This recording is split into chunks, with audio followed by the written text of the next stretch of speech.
The Galactic Council chamber fell silent as Ambassador Veldar uploaded the battle footage. For 3,000 years, the 47 laws of war had governed conflicts across 17 star systems. They were sacred, inviolable, the foundation upon which civilized species had built their differences and resolved their disputes. Until the humans arrived.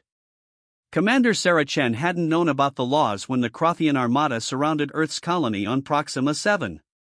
She didn't know that Law 12 prohibited attacking enemy vessels during their rest cycles. She didn't know that Law 23 forbade the use of gravitational weapons near inhabited moons. And she certainly didn't know that Law 1, the most fundamental of all, explicitly banned any species from weaponizing their own dead. The Crothians had been methodical in their approach. They'd issued formal declarations, waited the customary 60 rotations, and positioned their fleet according to traditional battle formations that had been refined over millennia. Their ships were massive, elegant structures that doubled as works of art, because Law 8 required that all vessels of war carry cultural significance to remind combatants of what they fought to preserve. Chen's fleet consisted of 17 retrofitted mining vessels, 6 experimental fighters that barely held atmosphere, and the UES Defiance, a carrier that was held together by what the crew generously called optimistic engineering. None of them were beautiful. None of them carried cultural significance. They were tools, built for one purpose. The battle began at 0600 hours, ship time. The Crothians opened with a formal challenge broadcast on all frequencies, as Law 3 demanded. It was a carefully worded statement of grievances, artistic in its composition, meant to give the humans one final chance to surrender with honor. Chen responded by launching every fighter she had while their transmission was still playing. Law 4 never attacked during diplomatic communication, shattered in the vacuum of space along with 3 Crothian command ships. Veldar paused the footage. "She didn't even respond," he said, his translator struggling to convey his species' version of horror. The Crothians expected negotiation. They received missiles. What happened next would be studied and debated for generations. Chen had noticed something the Crothians hadn't anticipated. Their formation, beautiful and traditional as it was, left a 37-second window where their point defense systems overlapped inefficiently. It was a gap that existed purely because Law 19 required formations to maintain aesthetic symmetry. She exploited it without hesitation. The mining vessels, never intended for combat, became kinetic weapons. Chen evacuated their crews and sent the ships on collision courses with Crothian frigates, their engines set to overload at the moment of impact. Law 31 forbade suicide attacks. Law 16 prohibited the deliberate destruction of one's own vessels in combat. Law 42 specifically banned using civilian craft as weapons. Chen broke all 3 in under 4 minutes.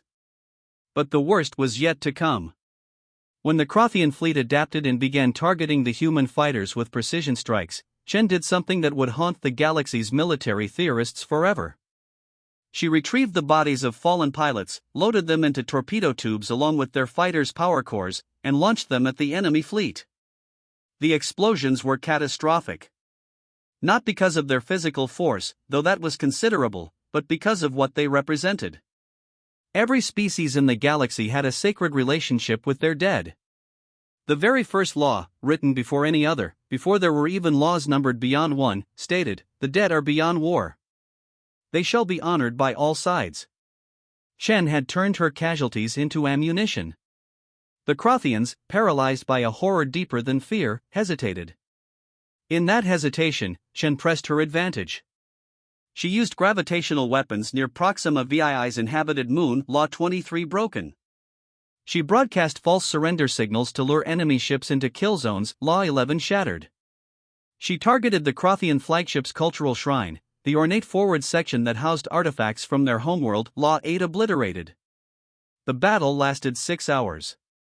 When it ended, the Crothian armada was routed, their survivors fleeing through jump space with a terror that would birth legends.